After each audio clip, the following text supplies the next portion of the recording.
Thank you, Pastor, and I'm very happy to be here this morning and share with you. At some strange level, this feels like home to me. My grandfather attended this church his entire life.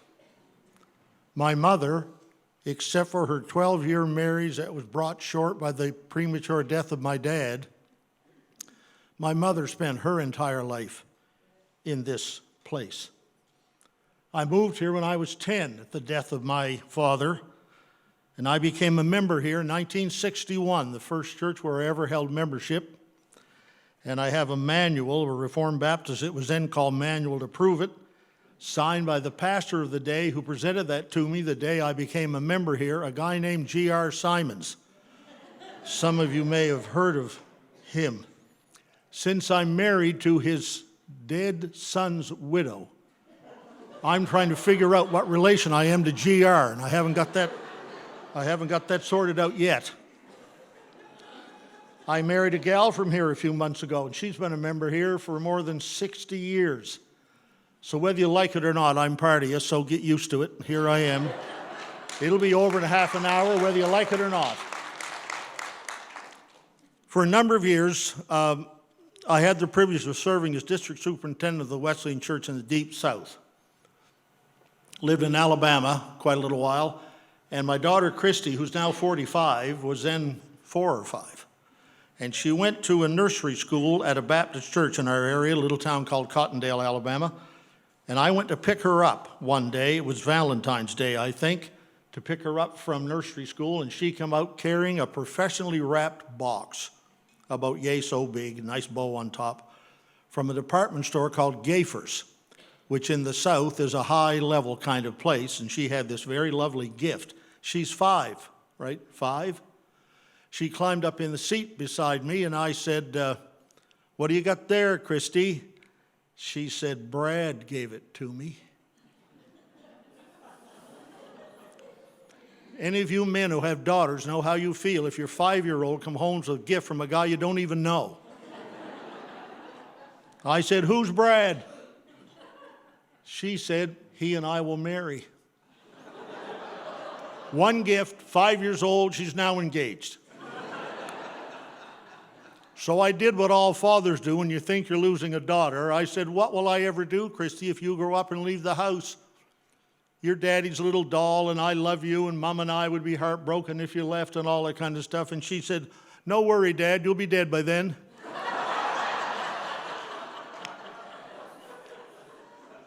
But I'm not dead yet.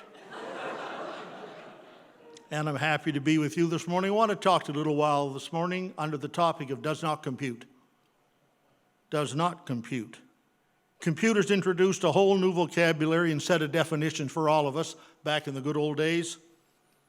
Bits and bytes, before computers came along, bits and bytes were some kind of a thing my wife worked up at Christmas time that we ate. ROM and RAM, there was no such thing as a ROM, and a RAM was a nasty sheep. Interface, modem, hardware. You remember hardware when you used to go down to the store and buy a hammer and call it a hardware store? And then software came along, a word I never really had heard of. And back when I had another job in the church and was traveling internationally, a family contacted me one time and said, our daughter lives in Zambia. She was a missionary there where you were traveling next week. Would you mind taking a parcel to them? I said, no, I wouldn't mind. But I said, please bring it down to my office and clearly identify what's inside, so the customs officer in Lusaka will be happy for me to bring it into their country. Said they would. So they came, but I was not there. So they left the parcel, and on the top of it, it said, contains spices and software. That's all. So you have this long flight. You know, you fly to Europe, then you fly to Africa, and everybody's tired and half mad and trying not to be, and there's a long queue going through the customs, and I'm up there with this box. The customs officer looks at it and said, what kind of software is in this box? I said, sir, I do not know.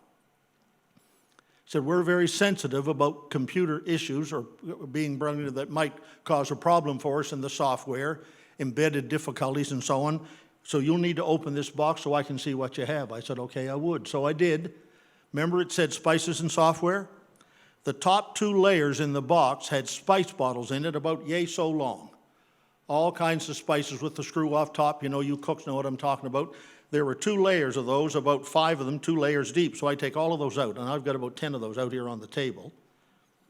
Then he says, now what's the software? So I said, okay. So I turned the box over to let the software topple out onto the table, and it was 10 pair of ladies' panties.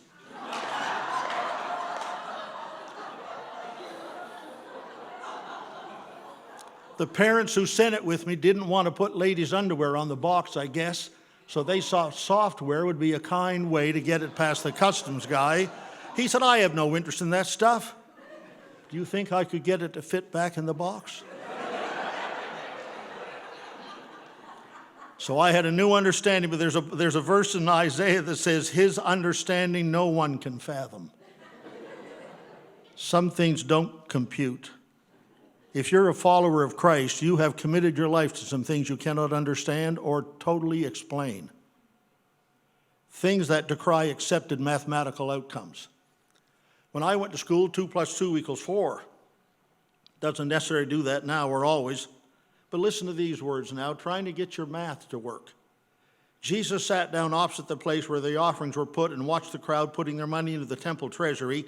Many rich people threw in large amounts, but a poor widow came and put in 2 very small copper coins worth only a fraction of a penny. Calling his disciples to him, Jesus said, I tell you the truth. This poor widow has put more into the treasury than all of the others. They all gave out of their wealth. She, out of her poverty, put in everything she had to live on.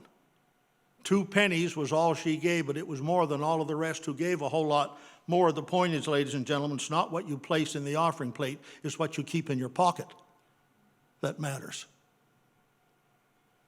Denies human logic, this matter of the faith. Read through the scriptures. Love your enemies. How long since you've done that? Love your enemies and pray for those who persecute you. If someone forces you to go with them 1 mile, the Bible says, go with them 2. The Roman Empire at the time that governed the country there had the right, any Roman soldier had the right to stop any citizen of the country and say, you must carry all of my baggage for 1 mile. You're required by law to do it under penalty of law. And Jesus said, if they compel you to carry it 1 mile, go ahead and carry it 2. Does not compute, really. If someone strikes you on the right cheek, smash them right in the face. Oh, no, sorry. If someone strikes you on the right cheek, turn to him the other also. However that applies in real life. One's life does not consist in the abundance of the things they possess. He who finds his life will lose it. But he who loses his life for my sake, said Jesus, will find it. If you're serving Jesus Christ, it does not compute at some level. It decries the conventional wisdom on human resource management. Christ goes, he comes, he dies, he's buried, he's resurrected again, he returns to heaven, and legend says that he showed up in front of God the Father after he got back to heaven, and his Father said to him, my son, you have done well. What plan have you left behind to save the entire world and spread this message of salvation? And according to the legend, Jesus said, I just left behind 12 men, one of whom has already failed. And so into the whole idea of evangelizing the world and all those who would live in it forever, Christ left it in the hands of fewer than a dozen people to launch the task of the ages. And that group of 12 he had, they were a pretty motley group. He called a rough fisherman, a radical zealot, a despised tax collector, 2 guys who wanted to fight about who was the best in the whole crowd, and he called a deadly traitor. And then if you belong to him, he called us. With our imperfections and all of the issues we may have, to carry the news of the gospel, not always as ordained ministers, but as people who are children of the King, to carry that great message with our divergent gifts and our lack of wealth and our various limitations. It doesn't compute. So 3 thoughts I want to leave you with this morning. I don't know why sermons have 3 points. I preached some had no point at all. And I'm hoping this is not one of them. When I'm done, if most of you are still here, I will conclude that something may have connected somewhere. I'm really, by the way, wise is the preacher who knows when he's dry.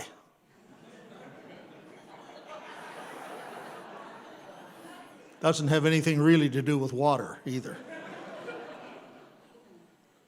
3 things I want to leave with you under the overarching thing. This is our takeaway sentence for the day. Do what you can, where you are, with what you have. Or if you want to put it another way, don't complain about where you are, and don't complain about what you don't have, and don't complain about what you can't do. Doesn't compute, you see. So the first of these is God's not limited by time. There are no age restrictions to effective ministry. The crowd was healthy and hearty and hungry. They'd all gathered to hear Jesus on the countryside. There was a big crowd there. There was no McDonald's nearby to get them something to eat. The service was long. The Bible says 8 months' wages would not have been enough to buy even a morsel of food for that whole crowd. 5,000 men there, plus women and children. They took inventory. Jesus sent them out in the crowd to take inventory, and they did that, and they found one lad who had a lunch. Out of that massive crowd, 5,000 men plus women and children, the King James says, and they found this kid with a lunch. One kid, all that crowd. He had 5 loaves and 2 fishes. By the way, there is a sidebar. If you're timing me, this next 30 seconds doesn't count. There's a sidebar thought there about the mother of the boy with the lunch. There were thousands of people there, and only one mother sent a lunch. I preached a Mother's Day sermon on here one time, the mother of the boy with the lunch. Maybe she knew the preacher was long. I'm not sure what the reason was, but she sent a lunch. And the boy gives up the lunch. I bet he didn't want to. I have a feeling, I can't prove this, of course, but I have a feeling he'd been looking around at all of his friends who didn't have a lunch, saying, neener, neener, neener, my mother sent a lunch. At least that's what I would have done. I'd have made him feel as bad as I could. But they find the lunch, and they take it up to Jesus, and here's this multitude of people with this little kid's lunch. If you punch that into the computer, it would say, he's too young and has too little to offer. But God performed a miracle. We're still talking about 2,000 years later from a boy who did what he could, where he would with what he had. Abraham was 100. Sarah was 90. Marrying a younger woman's a good thing. Abraham. Oh, by the way, to clarify, Pastor John said that Debbie and I helped him get ordained 9 years ago. Just so you're clear, we didn't have something going on the side 9 years ago. I was the district superintendent, and she was on the district board of ministerial development, just so that's really crystal clear. Sorry. Abraham was 100 and Sarah was 90. They didn't have any children. He was the father, Abraham was to become, at least, the father of the chosen people, which seemed to be impossible and had been barren all those long years. If you would have looked at Abraham at that time, you would have said, he's too old and he has nothing left to offer. But from him, God formed the great nation of which he was later on to become a leader. I ordained a man in the Wesleyan Church when I had another job. That was part of my responsibilities. The oldest person ever ordained in the Wesleyan Church. He was 82 years old. His name was George Salisbury. He lived in the state of North Carolina, and I had the opportunity to ordain him there. And in the ordination ritual in our church and many, many others, there's a series of questions you ask the persons who are being ordained, and then you give them the answers, really. You want them to give back. And I often would do that and would gather the people I'm going to ordain and give them the questions and say, now I'll give you the answers back line by line. You surely agree with this or you wouldn't have gotten this far along in the process. So just do that. So it was all agreeable. So I was very courteous with him. I was about 45 and he was 82. I said, Mr. Salisbury, I will give you these questions and then I'll give you the answers that you can give back to me. And he said, no, sir, that won't be necessary. I said, pardon me? He said, I've been waiting for this day for a long time, and I've memorized this entire ritual. You give me the questions, and I'll give you the answers back. 9 questions, and the answers were complex, multi-phrase sentences, and he never missed a single word. If you think he's too old, you go tell him. Actually, you'll have to dig him up to tell him because he's gone to heaven since. But if you thought he was too old, rethink things. Do what you can, where you are, with what you have. The second of these things is God's not limited by talent. Not limited by talent. We know Paul, the Pharisee of the Pharisees. He studied at the feet of Gamaliel. He had a PhD from the Harvard of his time. He did. He was a church planter. He preached to kings and common men. He was known around the world. He was a martyr for the cause. He was multi-talented. The Apostle Paul, we know. There were others who traveled with him that we don't know so much about. Tychicus was one of them. What mother would name a kid Tychicus? It says about him, he's a dear brother, faithful minister, and fellow servant. I am sending him to you that he might do what? Encourage your heart. Every person in this room has the capacity to encourage someone else. There was an old retired preacher down in Alabama named E.T. Meacham. His health was terrible. He was all twisted from arthritis. And I would go to visit him, hoping to encourage him, and I always left encouraged by him, because he decided to do what he could where he was with what he had. Then there was a dude that traveled with Paul named Onesimus. The Bible says about him, he was a faithful and dear brother. He was dependable. You can do that. We all can do that. Then there was Epaphras, who said, I vouch hard for him that he is working for you. He was a hard worker for the kingdom's sake. We all can do that. And God used these men listed by Paul and others that I could mention to you in marvelous ways. Were they all like Paul? No, not any of them. Are we? No, not any of us. It was January the 6th, 1850. There was a blinding snowstorm that morning in Colchester, England, and 14 people had gathered for the Sunday morning service at the Primitive Methodist Chapel in Colchester. Due to the storm, the pastor was not present. One teenage visitor, not a member of the congregation, slipped in off of the street to get away from the blizzard conditions of the snow that was happening and sat down at the back of the auditorium. A layman whose name the biographers do not even remember stood up to deliver a brief message because the pastor could not be there, was not there, and this humble layman at the last moment filled in for the absent minister, and at the conclusion of his brief message, under the invitation, are there those here today who would like to accept Christ? That teenage boy came to the front of that Primitive Methodist Chapel and invited Christ into his heart. 40 years later, only 56 years of age, that man died, that convert died. And this is what the newspaper in London said about him. Last Sunday night at Menton, France, there died the greatest minister of modern times.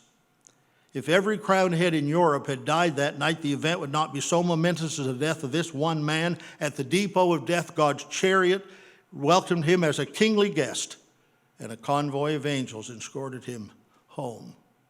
The tallest and broadest oak in the forest of time has fallen. The sweetest, most silvery and far-reaching voice that published the glad tidings since apostolic times is hushed. The hand whose sickle cut the widest swath in the ripened grain fields of redemption lies folded and nerveless on a pulseless breast. Never since Paul died has so much success been crowded into so small a space of time. He never found but one place that could hold his congregation, the open fields roofed only by the skies. With whom among men can you compare him? He combined the preaching power of Jonathan Edwards and George Whitefield with the organizational ability of John Wesley and the energy and the fire and the courage of Martin Luther. His name, not nearly as common as some of those I just mentioned to you, was Charles Haddon Spurgeon. Under his ministry at the great Metropolitan Tabernacle at the intersection of Elephant and Castle in western London, 15,000 young men responded to the call to full-time ministry. You had to come to the sidewalk on Saturday night to get a ticket to come in and sit down in the congregation, and people waited all night on the sidewalk to come in and sit down in one of the 5,000 seats in the auditorium when Spurgeon was preaching. He was so anointed, they said, by God, that when this huge congregation that would be visiting before the service started, nobody had social media then, so you get caught up with your friends when you came to church each week. That's when you got all your social media stuff. He said they would all be abuzz. And Spurgeon would step on the platform and the place was suddenly silent. The congregation sensed that a man of God had walked in to the place. If God only uses the Spurgeons of the world, ladies and gentlemen, we are all left out. But a major figure in the great ministry of that amazing minister was an unskilled layman in the Primitive Methodist Chapel in Colchester, England, who believed he should do what he could where he was with what he had. And he got up and just stumbled on for a few minutes and gave an invitation for someone to accept Christ. And a man who changed England came forward that day because a man who had very little ability apparently did what he could with where he had. So if you're hiding behind what you cannot do, put that away. That's a thought from the devil, I must tell you. And the last of these, God's not limited by titles. He's not limited by time. He's not limited by talent. He's not limited by titles. That's the status thing. We live in a very status-conscious culture. You ever figured that out? He was born to millionaire parents with a British title, this guy was. He was a star athlete, a cricketer. God called him to be a missionary. And he said, if Jesus Christ be God and died for me, then no sacrifice can be too great for me to make for him. So he turned his back. He was a lord, L-O-R-D. He was a lord in the British system of nobility. He turned his back on his title. He turned his back on his possibility of continuing as a star athlete, as a cricketer in Great Britain, and went as a missionary to the far corners of the world. His name was C.T. Studd. But he turned his back on everything that we would consider important. Hold him in your mind, a British lord with a title and a career as an athlete and lots of money. I ordained 15 ministers one morning in Papua New Guinea, way over in the Pacific, as you would know. Every one of these men and women in the group, they came from houses without electricity. They came from houses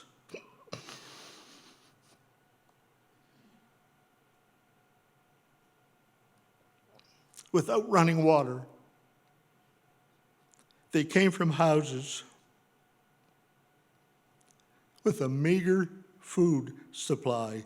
The sustenance level of life is where they were. They got up every day hoping to live another day, not worrying about their next vacation. But they were called of God to the ministry just as surely as the British Lord.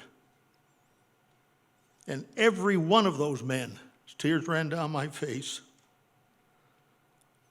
they had agreed, without using this little phrase, they had agreed they would do what they were with what they had to the glory of God. And they did.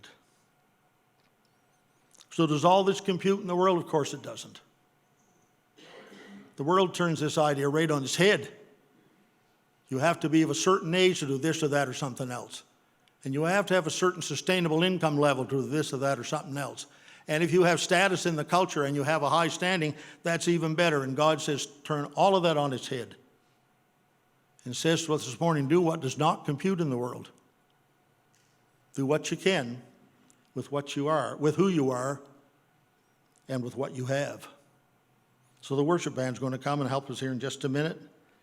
And I wish we would just contemplate those words. As a matter of fact, I'm going to ask you to repeat them to me a phrase at a time. Well, you have to do this twice to get your voices working. Usually when the man up front asks somebody to repeat something, they all kind of whisper and look weird at their husband or wife or whoever's sitting beside them. With good voice, I'd like you to say, will you do this? We will do what we can. That's pretty bad. Pretend the Toronto Maple Leafs won the Stanley Cup. That'd energize you. Most of you will be dead by the time that happens. But good voice now. Do what you can. Where you are. With what we have. One more time. I will do what I can. Where I am. With what I have. God bless you.